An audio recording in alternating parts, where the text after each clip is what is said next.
We've been hosting these, as I said, for some time, actually since 2015, and we've brought in a variety of different speakers. We've talked about landscape, we've talked about convention centers, we've talked about art, and we've talked about libraries. I remember that one.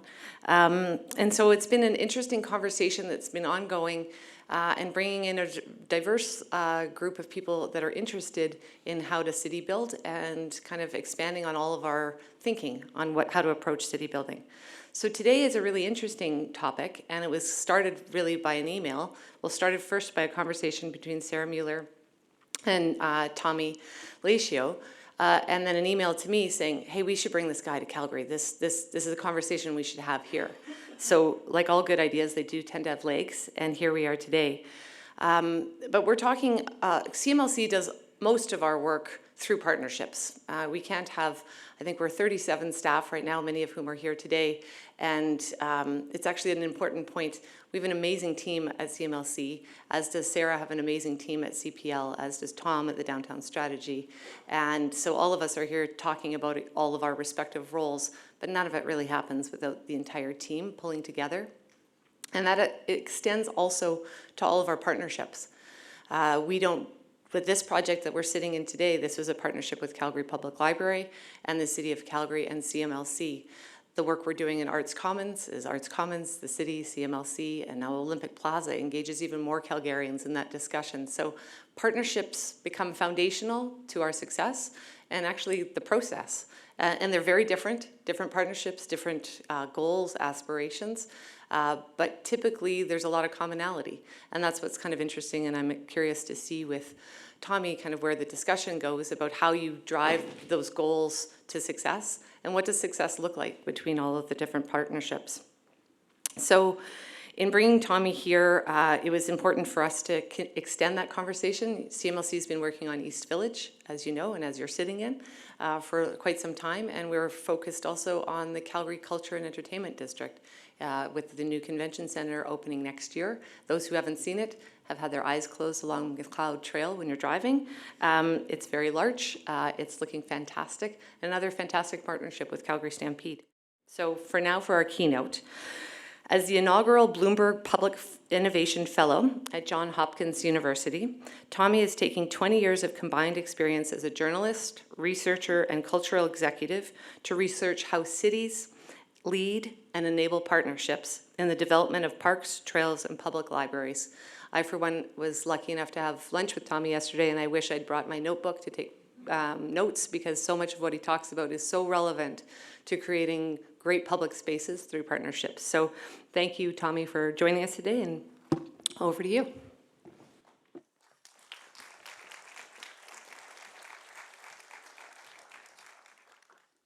Good morning. So much for having me. It's my second time in Canada and my first time in Calgary. Canadians have this reputation outside Canada. Canadians are really nice. And I must say, I got here on Tuesday evening, and from the driver from the airport who told me his immigration story and said how Calgary is the place where he's never been othered as a Muslim Canadian, to yesterday's generosity from the library and from the city to show me around. If things continue like they are, I think you're really delivering on the Canadian brand. And like, if things go like this, you'll definitely have a lifelong fan of Calgary. I will talk today about what I've learned about how you create good downtowns. I'll do this in two ways. I'll talk about first about what I've learned in Helsinki, where I come from, and how we understood that if we want our city to work, we need to be more of who we are, rather than try to copy what others are doing. Bring more Helsinki to Helsinki. And then the second part of my talk, I will focus on the fact that if we want to work with partners, we want to do this together, and there's a certain set of skills that we need to be able to work well together. And then I'll conclude with some takeaways, both on building on both of these experiences.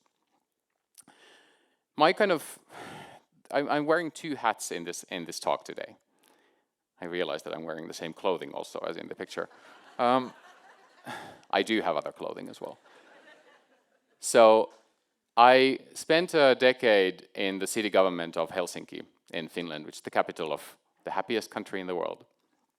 And I joined the city to run the city's youth affairs.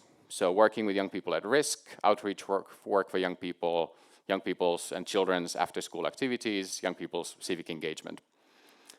And after that, the city decided to reorganize its structure and go from the city council felt that things kept falling between departments. We had 31 departments and they were all saying, this is really important, but it's actually the other department that's responsible for this. Probably doesn't happen in other cities, it's just a Helsinki problem. So the way that we approached this was that we went from 31 departments to 4. And we merged 31 departments into 4 bigger service divisions. And then I was elected to lead one of those 4 divisions. It's the division for culture and leisure. The mayor called it the director of fun. So that included arts and culture, from symphony orchestra to cultural centers to cultural grant making to children's arts education, sports, going from beaches, swimming holes, supporting sports organizations, sports events, youth work, so 60 youth clubs across the city and after-school programs for young people, and then the public library system, which I think it's the highest usage per capita in the world in terms of library use. In those services, we employed 1,800 staff members, and we created annually around 20 million experiences for residents. The combining thing in all of those was that people did them voluntarily. We used to say that the only force that was used was parental force or spousal force. But we really need to understand what would make people open their door and in a way experience something new. And then when I have been in that role for 5 years, I was invited by Bloomberg Philanthropies, a major American US foundation that supports cities, to this new center that was set up at Johns Hopkins University in Baltimore, to be the first fellow. The idea of a fellowship is it's a 2-year fellowship at the university for public sector leaders to share what they've learned from their experience in cities and to contribute new research. And I'll talk about both of those. But I'll start from the Helsinki experience today. Here are some images from Helsinki. I didn't grow up in Helsinki, I grew up in a small town. But it was very clear for me as a gay man that I wanted to move to the city. For me, working for cities is personal. The promise of cities, of diversity, is very personal to me. In Helsinki, if I would try to describe it, it's a bit smaller than Calgary. It's 650,000 people. The capital region is 1.2 million people. I was talking to an American professor who moved to Helsinki, and he said that Helsinki is a city of small miracles. Like basic things work. And the fact that basic things work, that allows people to use their capacity and their bandwidth on things that they actually enjoy. If you're certain that the government is not corrupt, buses come on time, and your children are safe in school, you can actually do better work. You can enjoy your life better. And I've been talking about this a lot now in the United States, that the way that we think about freedom and good life is that we free people from worry. And I do believe that when you free people from worry, we behave better, when we're not constantly afraid. But it's really making sure that the basic things work in the city so that we can build that enjoyment on top of that, so that people have the agency and the resources to take care of themselves and take care of others. Here are some images from the services that we provide. And if I think of Helsinki's development, Helsinki is a peninsula. It's one of the fastest growing European capitals at the moment. And there's like 2 driving forces when we look at the last decade and the next decade on how the city is developing. These are quite classic, especially the first one, is big mobility investments and land use. So like a lot of cities, we moved port and harbor functions away from downtown areas and freed land for new development. And Helsinki is at the moment doing its biggest investments into high-speed rail to make sure that people can live across the city. And we're investing both in vertical and horizontal lines in the city to make sure that that you don't always have to go through downtown to get from one side of the city to another. we are 79% of our transportation is now done through sustainable means. So either with public transportation, cycling, or foot. And we want to push that up, that number still. We feel like when you have a very good, solid network of public transportation that allows kids to go to their hobbies without their parents, if things are safe, if there's a bus or tram that takes you there easily. And one of the biggest investments is this on the right side of the picture is this horizontal line. So Helsinki has like 2 peninsulas, and we're building this massive bridge that links 2 peninsulas to each other. And it's the biggest change in the city's kind of geography. So suddenly this area that was hard to reach is going to be downtown area. And the massive bridge that links the center to this other area is only for cycling and trams. So no car transportation. So really pushing for sustainable travel. That's kind of one of the forces, the big force driving the city at the moment and driving the city's investments. And then the other part is the one that I've been focusing more on, is how do we make the city like vibrant. So culture and events. We've been successful in using different like festivals and events in transforming our urban agenda, and I'll give you a few examples on that. We're investing a lot in cultural and civic infrastructure, and I'll show you through a couple of examples of how we kind of, it's both about doing like big capital investments with public money, but it's also giving other people and other organizations room to develop the city and the right to develop the city. And I'll kind of paint this picture to you, and this was actually a good exercise to build this for myself. So here you see the green line is the new bridge that's really changing the landscape of the city. All of these colorful lines are new rail investments. So high-speed rail coming to the center, and then horizontal lines crossing the city so that everyone doesn't have to go through the center to move through the city. And it's really changing the landscape of the city a lot.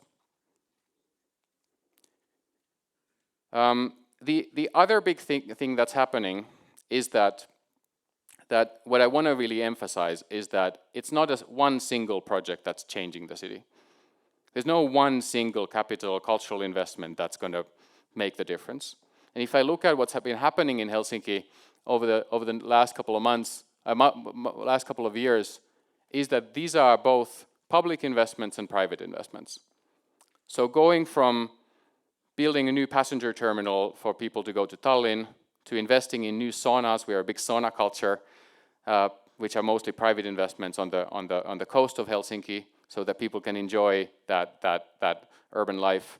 And then really renovating and expanding our big cultural institutions, from National Museum, building the library, and so forth. So really this idea of like making sure that I think the big thing here has been that these different projects link to each other. So the city has been developing this kind of story around these projects that allows us to kind of market them as one story, rather than saying we're doing this project and this project and this project.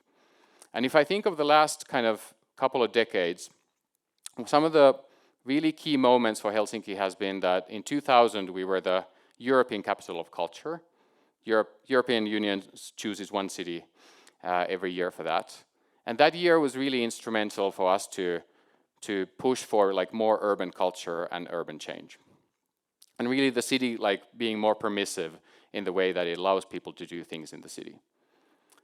One of the things that has really changed in Helsinki over the last couple of decades is that we've also started to understand more the things that work in our city. We, for instance, have the highest per capita amount of heavy metal bars in Helsinki.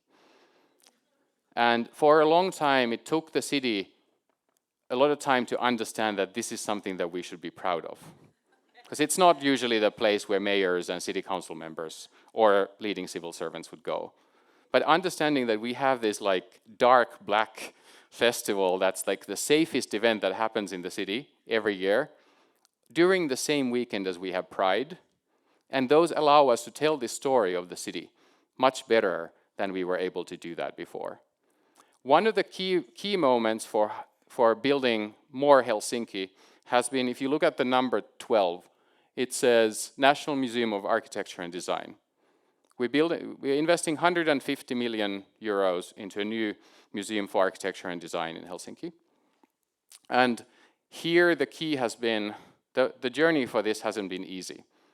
So in the early, like 2010 onwards, Helsinki was in this negotiation with the Guggenheim Foundation to build a new Guggenheim branch in Helsinki based on the Bilbao experience.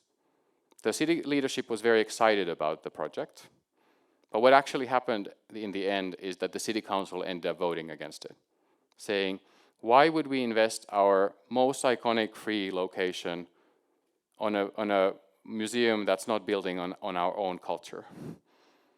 And what happened is that the project was taken very far. We had an international architectural competition around it.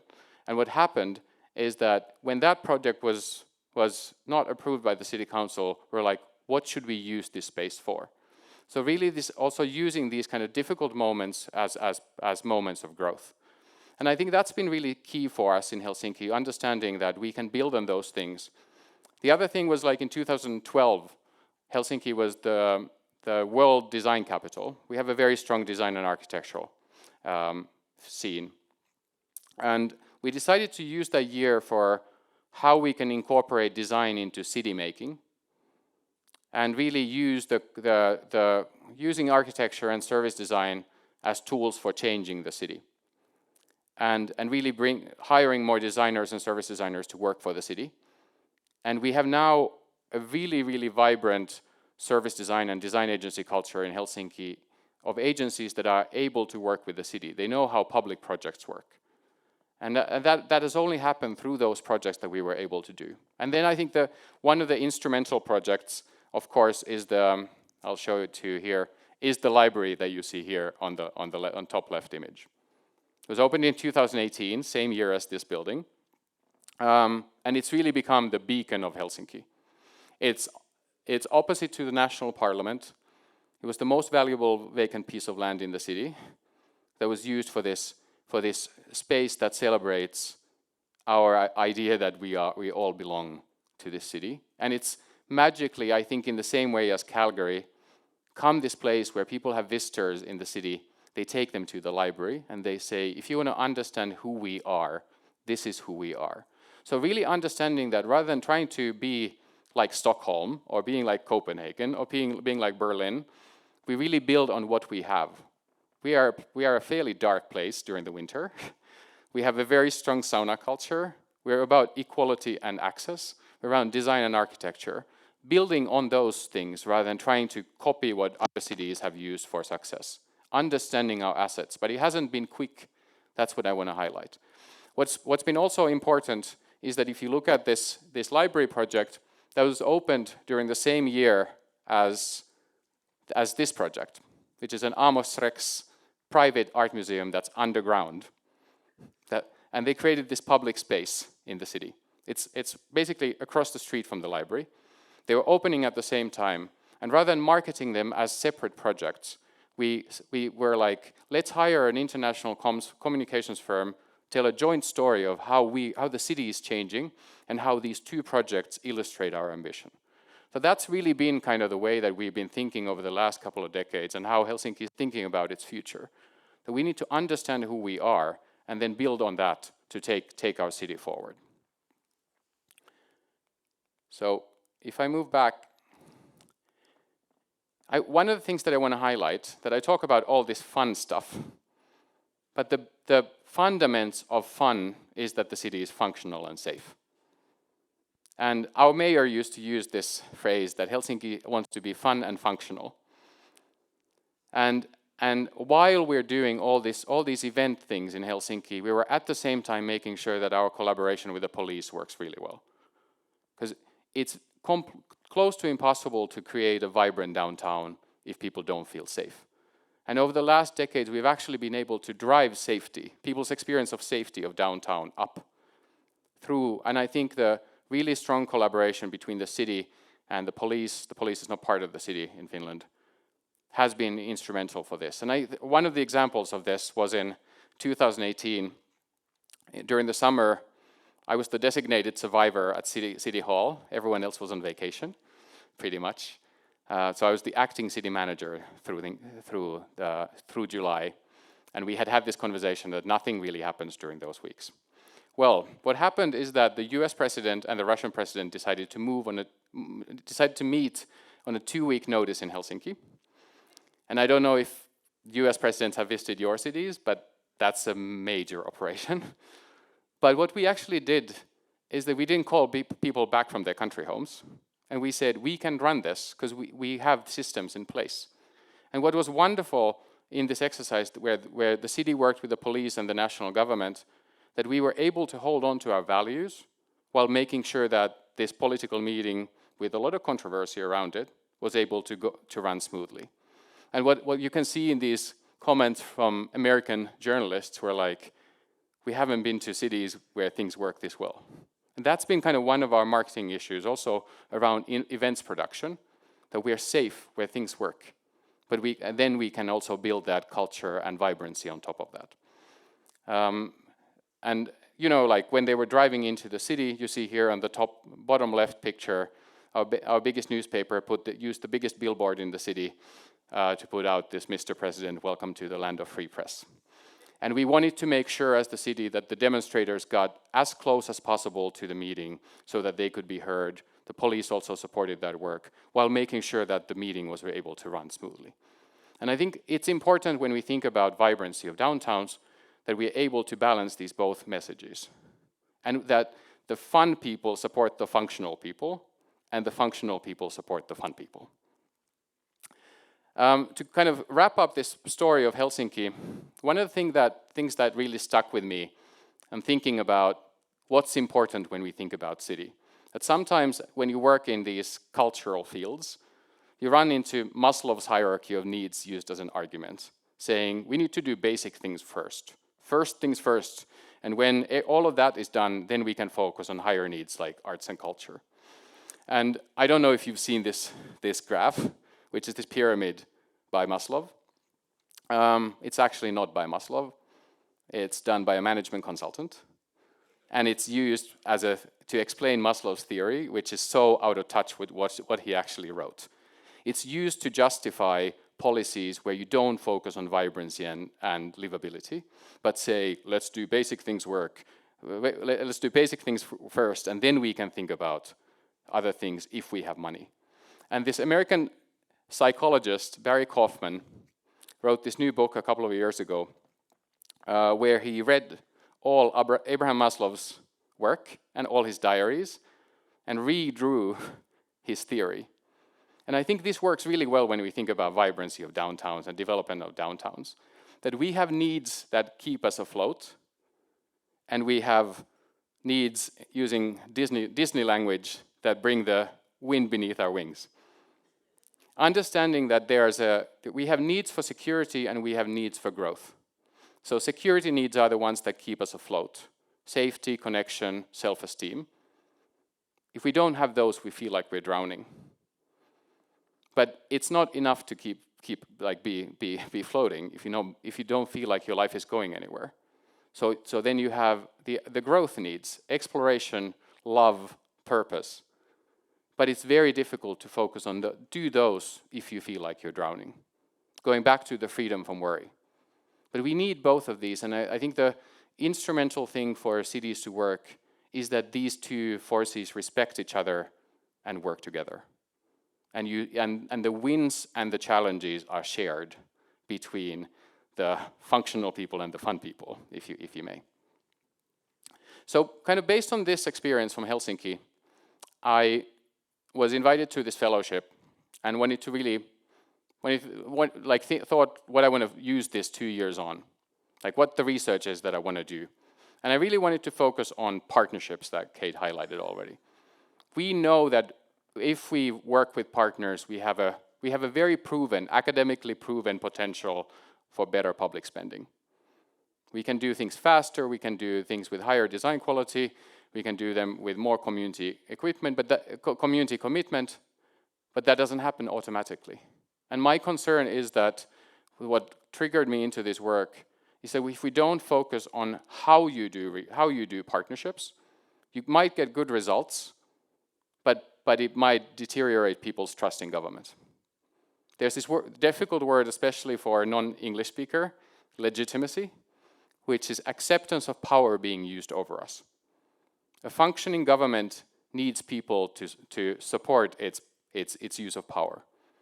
And I wanted to really focus on how do we build partnerships in a way that create impact but also build people's trust in government. And I've been looking at this in 5 cities, and I kind of highlight some of the findings from that work in a model that I've developed. There. So the cities that I've been looking at are very different, and I'll highlight some of the experiences in this talk. I've been looking at Los Angeles and how the Los Angeles Public Library works with philanthropic field and local businesses and local communities to build support for this public institution. I've done research in Mecklenburg County, which is the city of Charlotte in North Carolina and the towns around it, and how the county kind of works with partners to elevate public investments. How the public authority drives, in a way, the public policy, but they also say, if we want to make this greater, we need partners to come in. I've looked at Philadelphia on how do you tackle decades of underinvestment into parks and libraries with a program which has a major philanthropic contribution, and they also introduced a new tax measure to fund this renovation of parks and libraries, which is a new tax on soda, on sugary drinks. And the new tax on sugary drinks is used to renovate parks and libraries and improve them. I've looked at a city of Fortaleza in Brazil, where in a low resource environment, how do they develop public spaces and maintenance of public spaces with residents? And how do they use international partnerships with funders and foundations to in a way, improve the design capacity in the city? And then I've been looking at Amsterdam, where they are doing a massive transformation in one of their most underinvested, most multicultural neighborhood. And how does the city work with partners in an area where the partners don't trust the government very much for good reason? And then also using, of course, my experience from Helsinki. And then on the side, we've also been doing a consultancy project on a new park in Memphis that I'll highlight on how you can foster socioeconomic mixing in parks. This might seem random, the range of cities, but I wanted to look at cities that are different from a resource point of view and have very different leadership cultures and understanding what that means for partnerships. So the 2 things that I've learned is first this Portuguese word convivência as the ideal of what partnership feels like. And I'll say a few words about that. The government needs to convivência is the space between harmony and open conflict. And I think that's what partnerships need to feel like. Partnerships need to have a bit of friction, and governments need to be better in dealing with friction. And I think this Portuguese and Spanish word captures that really well. And I'll tell you more about that. And then the other part is I've identified kind of 4 core capabilities that you need to make partnerships work really well. And I think this all relates very well to kind of the experience earlier about how do you develop downtowns, which is a systemic, complex problem. So convivência comes from Latin words live with. Is this space between where we rub things together rub things together. And as we know, when you rub things together, it's bound to create heat. Like my Brazilian interviewee said that convivência is that feeling when you get together with your larger family for annual celebrations, and you're in a room that's slightly too small, and you're sitting next to that uncle who has very strange opinions, and you have to make it work. Otherwise, you're destroying everyone's celebration. Or like you go to a club, and they're playing amazing music, the lights are great, but someone might spill their drink on you. Like, it's this commitment to this practice that we constantly need to calibrate ourselves to other people to make partnership work. And I think sometimes governments have a tendency to strive for harmony when they work with partners, and then when someone's too critical, we just don't invite them anymore. But we should also avoid ending into open conflict, because if we're in open conflict, we don't get things done.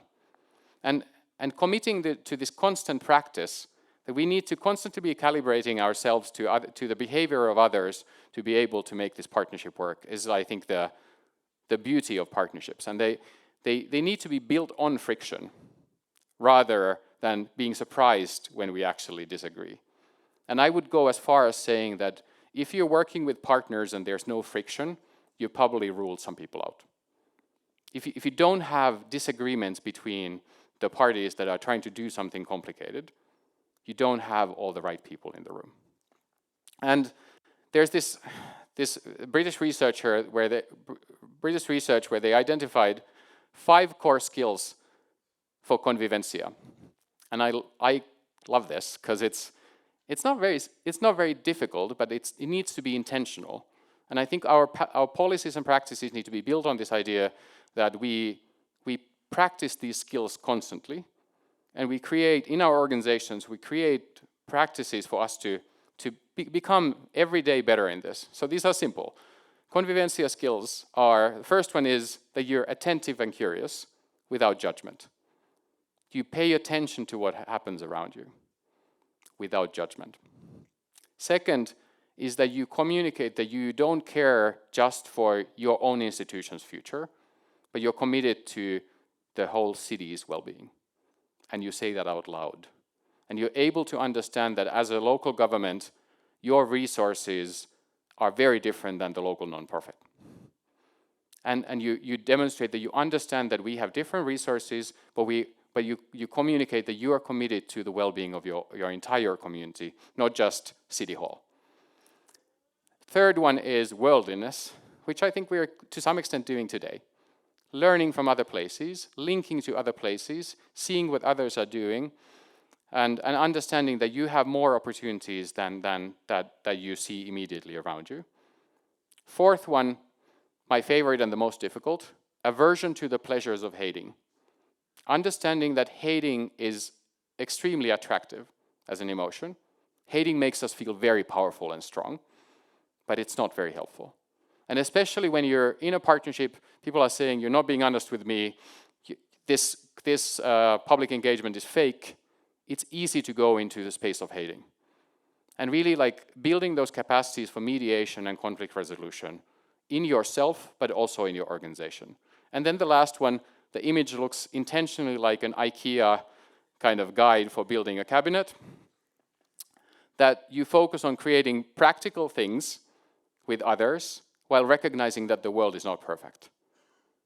Understanding that you work in a broken world in many ways, but you can still be practical and hopeful.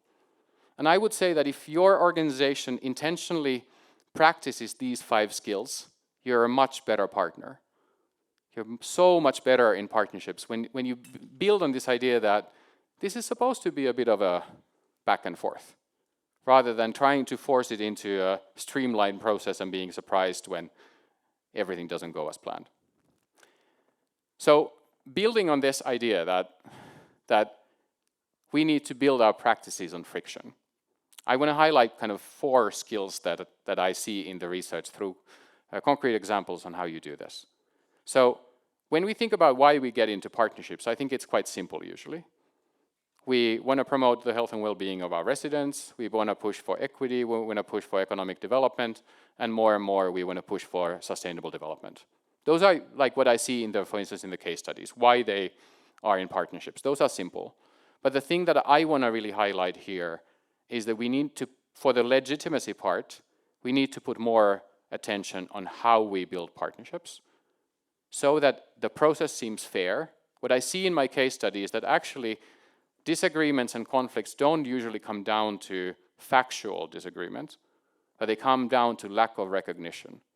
The feeling like this consultation wasn't genuine, I was not invited, there was a backroom deal clearly, this is all fake. Those are the things that usually actually lead to conflict and things getting stuck or falling apart. So the 4 skills, and they are intentionally built so that it looks like the Jenga game, that you constantly have to be adjusting them, otherwise it might collapse. The first is the one that I already highlighted, that you need to focus on practice. And I would say this especially for government staff, that your employer has the responsibility to make sure that you have the ability to practice these skills. The world that we work in is more and more unpredictable. And I'm not saying that dealing with friction and dealing with complexity is easy, but you can be more at ease with it if you feel like you've trained this and you feel capable.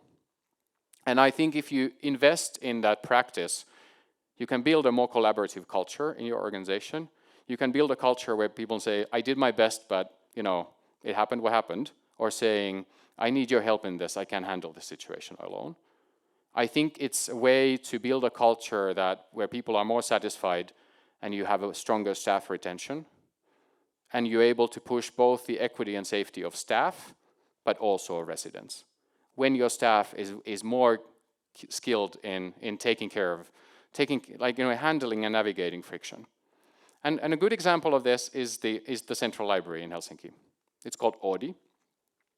When it was opened in 2018, we had 10,000 people a day in the beginning. I think Sarah and her team have been there as well. A lot of people love this space, but they have very different ideas on how it should be used. Luckily, the library's culture had been built on this idea of self-organizing teams.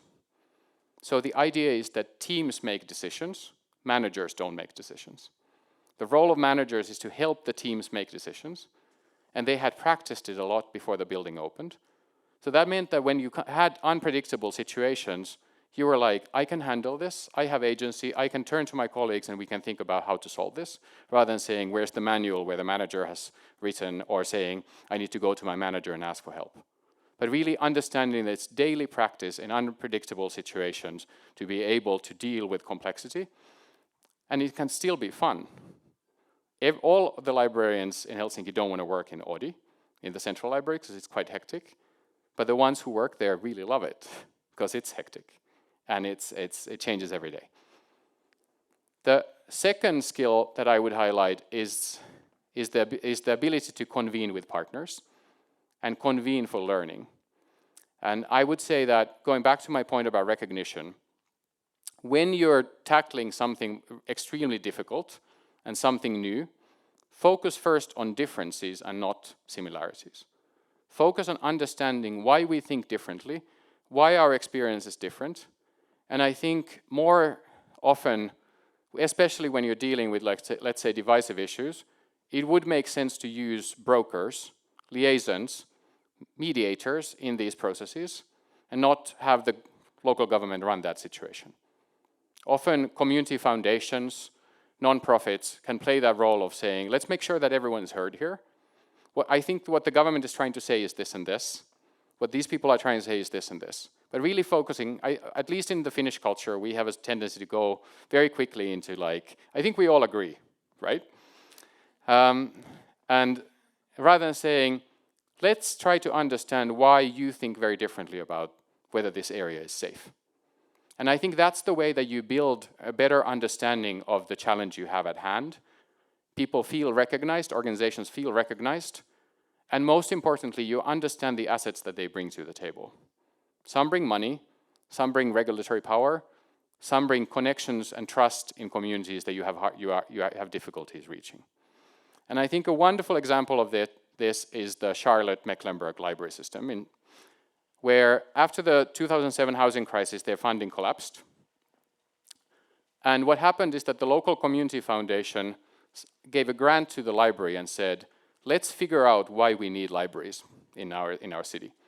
And they formed a task force of 17 people from business sector, from nonprofits, from government, that really spent time together learning why we need libraries, which led to massive changes in their structure, new fundraising capacity, and a very clearly articulated common understanding that we need a new central library, which is actually going to be designed by Snöhetta, same as this. But this library is strongly funded by philanthropic and private dollars because they feel it's a joint project. But I don't think they would have gotten there if the library would have said, we want a library and you need to pay for it. Or the city would, or the county would have said it. It was really this learning process, this task force model, going to see libraries and having the community foundation as the broker in that process. Supporting it, bringing experts in, so on and so on. The third thing that I would highlight is actually getting things done and experimenting things, doing new things, pooling resources with others. This is often called placemaking also. So really, I think that leads to understanding who would be the best organization to run this. Would it be CMLC, or do we need the city, or would the library be the best organization to run this? Who has the assets that we need to push this issue forward? And I think experimentation allows you to develop a proof of concept that then you can use for applying bigger money. But if you haven't tested in real life, you haven't given people the opportunity to try it out, it's very difficult to sell new ideas to people. But it also mitigates your risk when you try it in the real world. And I think a beautiful example of this is the park that we've been fortunate to work with in Memphis. It was opened a couple of weeks ago. This is not a rendering, it actually looks like this. It is gorgeous, but they've done it gradually by introducing smaller placemaking efforts in smaller parks, improving them, renovating them, showing this is the quality standard we're going for. This is the experience that we're going for. It has really supported their fundraising efforts, but also built that local support for this park, that when it was opened, people are like, oh, it looks like the smaller park. There's features that I recognize, but it's so much better. It's like you were there and people are like, this is Memphis. This feels like Memphis, but this is like an elevated Memphis. People are like, people are saying that Memphis is now on fire. This is who we are. It uses the Mississippi. It connects to people's past experiences, but they got there only through this gradual placemaking efforts and really intentional push for the highest possible quality. And finally, the fourth level is, as a policy wonk, as a government person, creating policy. So codification. Turning your ideas and learnings into public policy that allows your partners to understand why the government is doing the things that it's doing. What are the principles of partnerships for government that it needs to get things done? And I think that's the way that you build predictability that allows partners to come up with ideas that fit the joint agenda and builds that legitimacy of government. And I think a good example of this is a link to the experimentation and codification is from Amsterdam, where they developed a massive new park in this area, and they worked with the local nonprofit. And the local nonprofit has the right to run the urban garden part of the park. The city has signed a contract with the nonprofit so that the nonprofit has the right to develop this part of the park in perpetuity. They run the development. The city has handed their maintenance budget to the nonprofit for this section of the park, while at the same time the city council has incorporated what they call neighborhood rights. So now in Amsterdam, nonprofits have the right to challenge the city as a service provider. They have the right to bid for public land and public buildings. And they have the right to say, we want to drive the development for our neighborhood. And it builds on this idea that you've tested things out, so you show that this can be done. It commits the city to collaboration. The civil servants engaged in this say, this nonprofit can do this only if we work with them. It's not saying, you take care of it and we'll see how it goes. It's saying, we can actually do this if we do this together, but understanding that the nonprofit has capacities that the city doesn't have. The city has capacities that the nonprofit doesn't have. And having this codified neighborhood rights as a backing gives the nonprofit a lot more agency and rights in that negotiation with the city. It's not up to the one individual civil servant on whether they actually like the idea or not. But writing those policy practices and partnership practices into public policy is the way that you build trust towards government. So I want to close off by highlighting kind of the main things from this. The first one is that don't try to be like other cities. Build on what you have and understand and elevate your own assets. You have great things in this city. Every city has great things. Second is building your partnership models with the idea that there's a sense of me, as in I am respected, I'm able to exercise agency and choice in this partnership, but I feel like I'm part of something bigger. The third one is what I highlighted from Helsinki, is that you go from standalone projects and think that standalone projects save the day, and you go from that to a shared story of city making. You link those projects And we at least learned that using external communications firms to help us tell a story that resonates with the rest of the world was the way that we needed to do it. Fun and functional. Functional people need to support fun things. And then you need to invite the functional people into the fun things as well, because they also want to have fun. And the fun people need to support the functional people. That's, I think, what you need for a vibrant downtown. Approach friction as a question of skill and commitment to practice. And that the last part that I highlighted is that when you've experimented, when you've convened with your partners, you understand what you're doing here, write it out on a piece of paper and have it approved by a political body. That allows your partners to plan their investments, their actions much better when they know what the city is thinking. Thank you so much.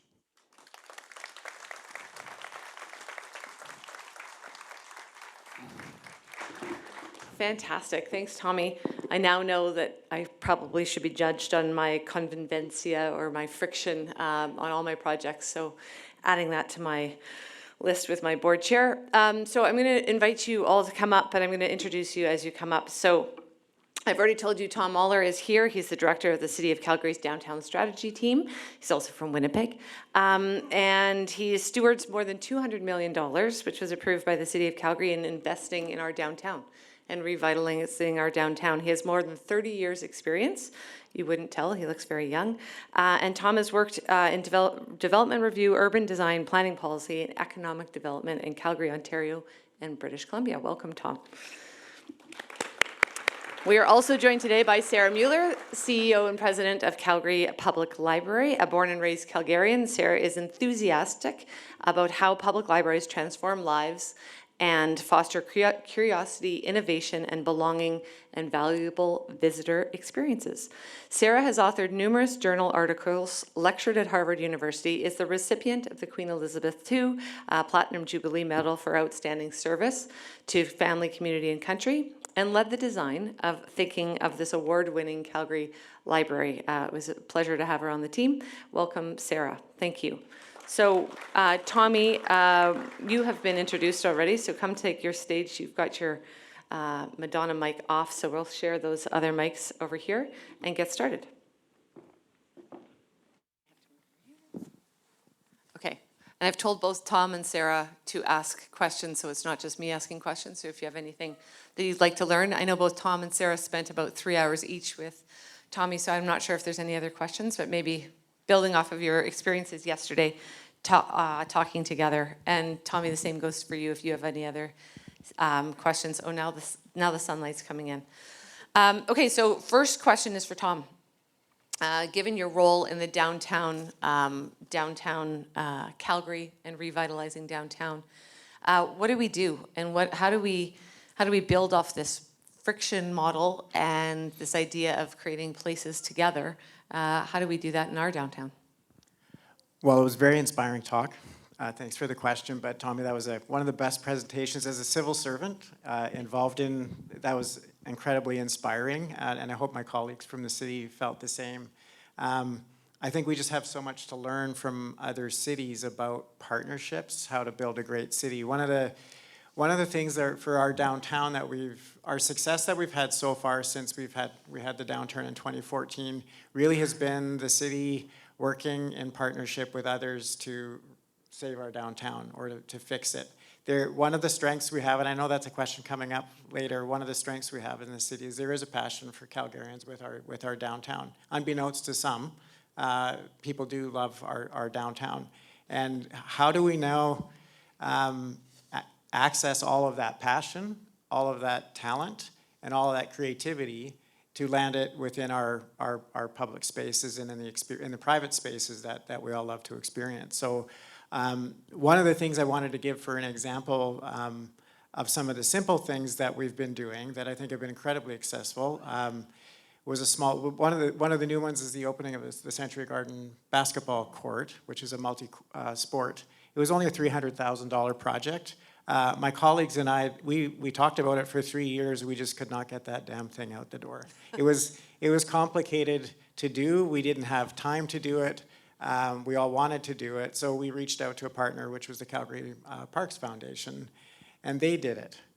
But the most important part of it was the partners were all around the park. The west end of Calgary's downtown is one of the highest density neighborhoods in the city. It's also one of the most ethnically diverse. It has a lot of young people and families, but for anybody who worked in the west end of downtown, you never would have seen that. We put that basketball court in. The next day, there were kids on the basketball court. There were kids from all over the world on that basketball court. There was a woman who, I remember when Sheila Taylor opened it from the Parks Foundation, she was on the India national basketball teams who happened to live in a high-rise building and hadn't played basketball in years. She came down and she actually cut the ribbon. And I think that's the story that I would have to share about our downtown. What do? We really need to harness the creativity and the passion of the people that want to participate. Great answer, and great reference to how basketball courts are kind of subtly and passively program a lot of our spaces. I'm a huge fan of basketball, so any more courts is better. But I also want to reiterate, Tommi, that was a fantastic talk. It sparked so many conversations and so many real life comparisons to the work that we're all doing here, and I'm sure for many others, I see a lot of faces of our partners in the crowd too. So, okay, Sarah. We go from basketball courts to, I know when we sat together in designing this space and working with the designers on this, it was a real push was how to activate it for all, how this is a library for all. Maybe you can talk about how kind of from what Tommi is talking about into what you're doing on the daily, and not just with this building, but with all the buildings that you oversee. How does that relate? Yeah, public libraries are really that big public space where we work really hard to make sure that everyone is welcome and the entire community is reflected here. And that's what builds success. And, I think there's 3 key things that I keep coming back to. The first is making sure that your community sees themselves in spaces. When all of you walked in through these doors, you walked past the murals right at the entrance of the library that reflect our Indigenous history, that reflect our culture. And it's represented not only throughout this building, but we work to expand it out to all of our library locations. And it's also reflected in our programs, in our collections, in the diversity of the community that we serve. We work hard to make sure people can see themselves in the spaces that we're in. That's a really important part of people feeling welcome. The second thing that I really think about is the opportunity to contribute, to leave a piece of yourselves behind. After you leave these doors, I encourage you to go check out our Create space. It changes, it's different, but right now it's an exhibit on Inuit art. And there's the opportunity to be inspired by the creations you're seeing and to create something yourself and leave it behind for other people to be inspired by. There's multiple interactive elements to it, and that's a key piece of libraries, is libraries aren't built just by the library staff that run them. We're an important component, and there's great, fantastic creative staff, but they get their feeling and their spirit from the community that uses them. And so when the community is able to contribute and to connect, and we try and take those principles through. And often it's not just library staff that are doing that, but that's where partnerships start. That's how partnerships begin, is finding ways to connect with the community and to learn from one another. What are our differences? And then that helps actually bring us together to what are our similarities. And then the third thing is thinking about all the different ways people are going to use a space and trying to consider where those activities are going to happen. When I think about this building in particular, there's noisy, active spaces, the kids area in particular, but there's also quiet spaces, spaces for reflection. There's spaces for group work, like meeting rooms, and there's spaces for individual use. And I think when you consider all the different ways in which people use public spaces, thinking about that, even when you have a small space, and creating different corners or different opportunities or different times of day, that allows everyone to find something that fits and that connects for them. And so really that understanding of community and the ways in which they want to use a space, incredibly important. Fantastic, well said. Okay, and also everyone's, as you're thinking, if you have questions, you can put up your hand and we can figure out how to get you in here too. We're changing it up here, so now you don't have sun in your eyes. That seems very kind of the team. Okay, so Tommy, to you, I'm struck by your comment about fun and functional. And I like that combination, and I think it's really, really important, and that you should honor both sides of it. So also both sides of our city is also winter and summer. And a lot of the times, especially in city building and urban design, there's a lot of, well, you can't do that here, it's not California. So maybe coming from Helsinki, which has a lot of parallels, how do you create all of this? How does seasonality play into the work that you've been studying and looking at? I think the challenge, I don't know how much it is here, but we see due to climate change that we don't have as distinct seasons as we used to. So for instance, this idea that some of the assets that Helsinki has had around winter sports, winter access, we can't rely on them, especially like, in a way, skating rinks. Yeah. When the weather fluctuates like below zero and above zero, super expensive to freeze skating rinks, and then like they melt and do that. Terrible. So it's like, I think we need to rethink it. I think there's been a lot of things, for instance, around the public saunas and like the extreme experiences that go into like cold water plunging. Mm-hmm. In a way, most of our sea still stays open most of the winter. I think one of the most successful ways of like taking the hardest parts of our seasonality and turning them into an asset is our tech startup event, Slush, which is one of the biggest. It's called Slush because it happens in November. Nice. It's one of the biggest European like kind of startup and venture capital events. And a couple of years ago, they had this banner when people entered the conference center. It said, "No one in their right mind would come to Helsinki at this time of the year." Love it. And then it said, "But you did, badass." Nice. So it's also like not selling people this idea of like sunshine and so on, and then they come and their experience is something completely different. So like how you build on the darkness, how you build on the extreme weather, I think there's a reason why the heavy metal bars exist, or like why a lot of film festivals happen in January, where it's very difficult to do things outside, but you can go into a cinema and watch movies. Like we have a big documentary festival around in January. So really like turning them into assets, yeah, while being realistic. That's kind of what I've learned. I like that. It was something that's different in Calgary too, because I'm from Winnipeg, as is Thom, second mention of Winnipeg. But Winnipeg's cold and most of the winter, obviously a little warmer now than when I grew up, but it's consistent. Whereas what we have, and what's really interesting here, is the Chinook. So we actually see these big seasonal and daily sometimes variations. So how do you grab hold of that? Very, very hard to do skating rinks here as well that are consistent. But our team had success doing the Nordic Loop, doing cross country during the pandemic, just born out of who we are, right? And that's we've seen a massive boom around cross country skiing, yeah, lately. I feel like all my Facebook at certain time of the year is like people in Lycra. And so, for instance, the city has tried now twice to turn the Olympic Stadium into a cross-country skiing event during the winter, because I mean you can't do stadium concerts during the winter, but you can give people this experience of like skiing where the professional athletes are competing during the summer, because it's a perspective to that space that people don't normally get. So trying things out and seeing if they work. Sometimes they work, sometimes they don't. Well, and that's a good point. Trying and failing is okay. To try it. And nothing makes you feel like a bigger failure than watching biathletes and cross-country skiers really fit around you as well. Okay, Thom, when Tommy talked a lot about really leaning into who we are or who they are in Helsinki and in Finland. How do you get to that with Calgary? Who are we? A big question, or maybe the process of how do we answer that? I mean, I guess everyone here would answer that slightly differently. How do we get that, harness that, and then promote it and lean into it?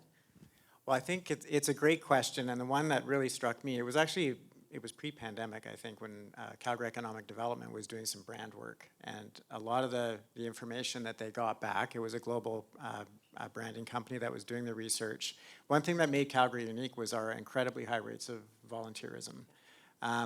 One of the things that's interesting about Calgary is people's experience and attachment to the city is because people get to do things and they get to participate in not just the event, but in the organizing the event and the stewarding of the event. And Lobby Fest, which is happening right now, that was somebody who created the event in their head. We all just helped support, say, okay, crazy, Jasmine, but you go and do it. Here's some money. And I think the other thing that makes Calgary unique is this culture of support. You hear a lot in our tech ecosystem that even in our oil and gas culture, where we have people who've they've been very successful, what's most interesting to them is often helping somebody else also get started, and it doesn't have to be in oil and gas. It can be in something altogether different. And I think those are two of the things that I think we have to harness when we think of downtown and public placemaking, is who has a crazy idea, and then who's willing to support them.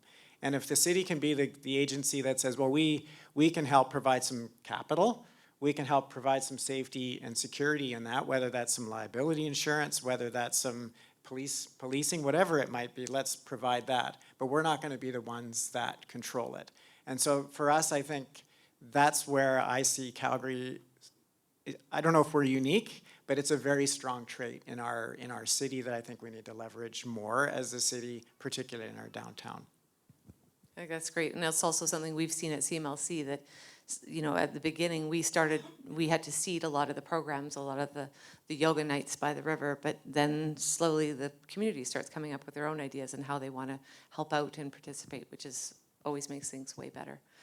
Okay, for Sarah, scale, we're obviously in your central library, it's the big one, but how do you translate some of these ideas, similar to what Tommi was talking about? It's not all, you know, the park in Memphis wasn't a huge park, but it had a big impact.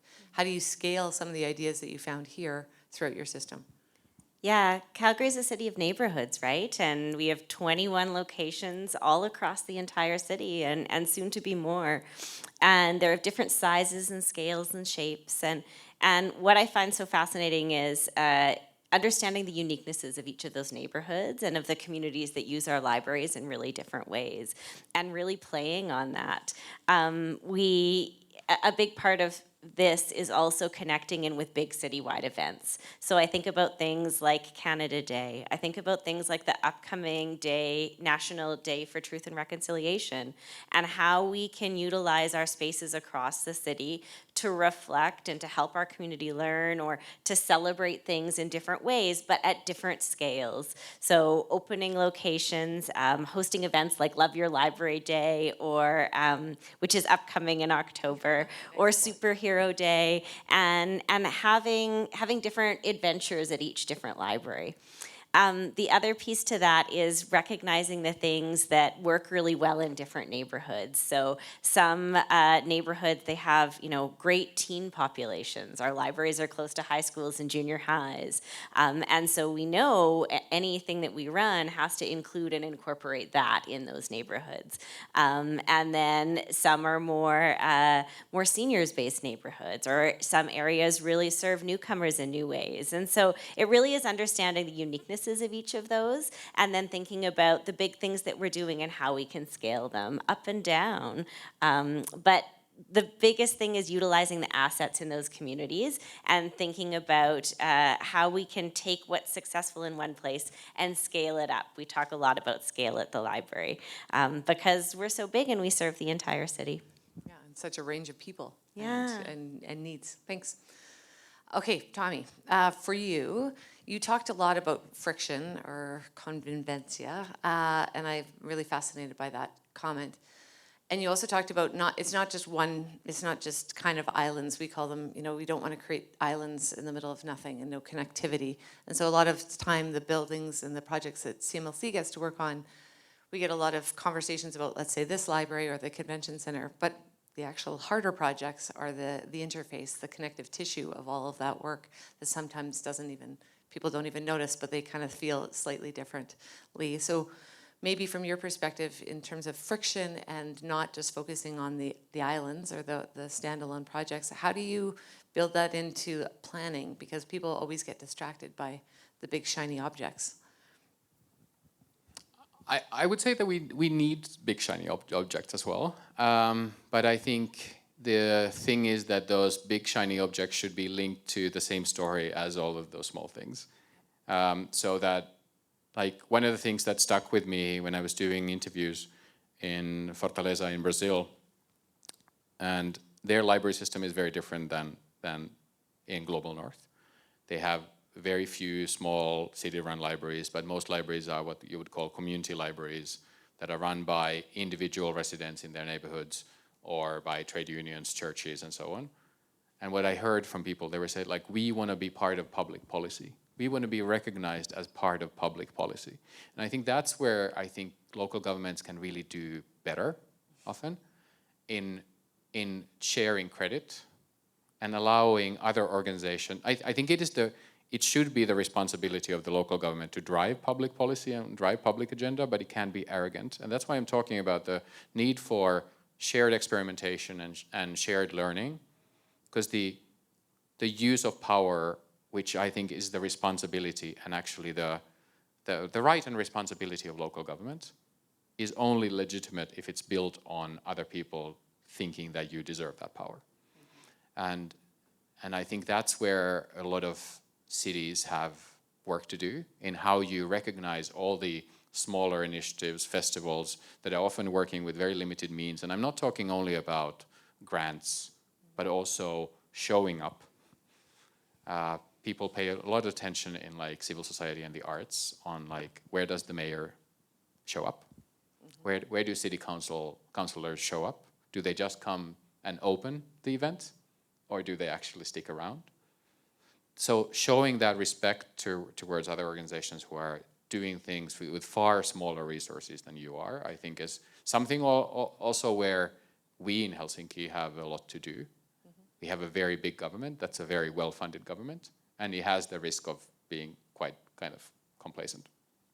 But I think the city has lately done really good work around a very strong, like kind of multi-year partnership, for instance, with the Helsinki Design Week, with some of our music festivals, with it's called Pain, the heavy metal festival, the music festival, and really like mayor showing up in all black clothing, in a way showing that you appreciate what others are doing and allowing them to join public policy. I think that's where that friction is tested, and understanding that when you show up, it might be that they don't only have positive news for you. They might be complaining about your grant making policy, or like I knew when I was in charge of most of the city's grant making, that when you go to see theater in the evening, it's work. So that goes back also to the fourth convivencia skill, that develop an aversion to the pleasures of hating, rather than saying you're destroying my evening, understanding that they have much less resources than you do, but the way that you work can make their life a lot easier or more difficult. Yeah, really well said. And also I think that at large, most citizens, we talk about power and kind of who's doing what, but if you do it well, my strong belief is no one really cares as long as it's a wonderful result. And people don't walk around the downtown and say, oh, that's Tom's area, this is Sarah's area, this is Kate's area. No one cares. I mean, the example that I usually use areas. is that the Finnish tax authority is at the moment the most loved public organization because they work so well. Like we get a tax recommendation from the government if you're happy with it, because they have all the data. If you're happy with it, then you don't have to do a thing. And whereas there are countries where taxation is not as smooth. And then, and like in a way, incredibly well digitalized system that in a way produces that tax recommendation, and then the ability to call friendly people who help you if you need help. But 99% of people don't need help. They're very happy with the digitalized service. And this happened over the so that's why I think I really want to talk about the right of using power in government. I don't think using power is a bad thing, but it has to be legitimate. And most of us don't want to spend any more time on our taxes than we have to. And that's a good example of like how, at least in the Nordic countries, we're very happy with government taking stuff off our shoulders. and so rare that somebody's country says, I'm very happy with the taxes and how they run. Okay, so given I got the nod that we're actually about 5 minutes away, so just a quick barrage. What's the future of public spaces? We talked about basketball, we talked about skiing and all the rest, but you know, if you're taking your crystal ball, what do you see, Thom? Well, that's a tough question, but to me, the future of public spaces is they have to be adaptable to different experiences. I think Tommi and I were talking about this yesterday, it's very difficult to predict what is going to be interesting or popular a couple years in advance, because it changes. I mean, pickleball is maybe, I don't know if somebody saw that coming. But I don't even know what the next event is. So how do you design public space in a way that you don't lock yourself in? We can spend millions of dollars designing public space the way we think this is going to be a beautiful space. But we have many of these spaces in downtown Calgary. They can't actually be used for anything. There's public plazas that we bonus for that are literally can't be used for anything other than to look at or to stand in. And I think that's what the future is. They don't have to be expensive, I think, is the other lesson. They just need to be fun. And they need to be flexible, and they need to be democratic, that anybody can use them and bring their idea to them. I'm going to lean into this functional and fun because I think it's so important that functional, fun, and adaptable is important, right? You can shift and adapt based on the changing needs, but they have to work smoothly so that you can bring and highlight those opportunities. I call it surprise and delight that we try and create in the library. So those things that you're not expecting, but the function piece needs to be about removing barriers and needs to be about making it easy. I think about how easy the library's meeting rooms are to book across the city, and how that creates so many ideas that come from community to us that often surprise us by things that people want to do at the library, whether it's at Saddletown, at Seton, or here at Central. And those only work because the functions and the barriers to access have been removed. So then that's when the fun and the surprise and delight is able to be created. So I'm always aiming for surprise and delight, and we need more of that in public spaces, and we need to think about the different ways in which people use public spaces too. So that's where the adaptability comes in. I think the most inspiring part about future public spaces for me lately has been the work in Memphis. And if you have a smartphone, I would Google Memphis River Parks partnerships and Tommi Laitio Park and how they tell the story of that space. Tommi Laitio was a black man in 1920 who saved 32 white men who were drowning in the Mississippi at a time when most of the white people wouldn't shake his hand. And the way that they've built that story into the park and the park experience recognizes the shared humanity demonstrated by Tommi Laitio, while recognizing also the pain and segregation and struggle of that story. That the way that the city thanked Tommi Laitio was to hire him as a sanitation worker, because that was the only job that the city was able to give to a black person at that time. And how they have reinterpreted that story through a public art installation by Theaster Gates, which really invites people into this beautiful space to talk about the hard struggle and journey towards justice. The canopy that you saw in the image is a place for basketball, but also for gospel service, for pickleball, for yoga, and it's named after Tyree Nichols, who was killed in the hands of Memphis police.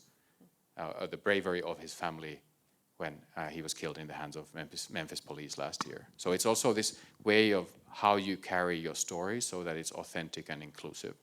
I think that's where public spaces are now really tested. Who's being heard, who's being seen, how that story is both inclusive and empowering, but also truthful. Fantastic. Well said, and good tying it back to Memphis and that park. I didn't understand the complexity of the inclusive story there. So I didn't allow any of you to speak or to ask any questions because I kept asking these guys, so my apologies. But thank you all panelists for coming. And thanks everyone for engaging in this idea that we started in 2015, this Placemakers. And I'm inspired. I've got a lot of things happening in my head. I'm sure my team is too.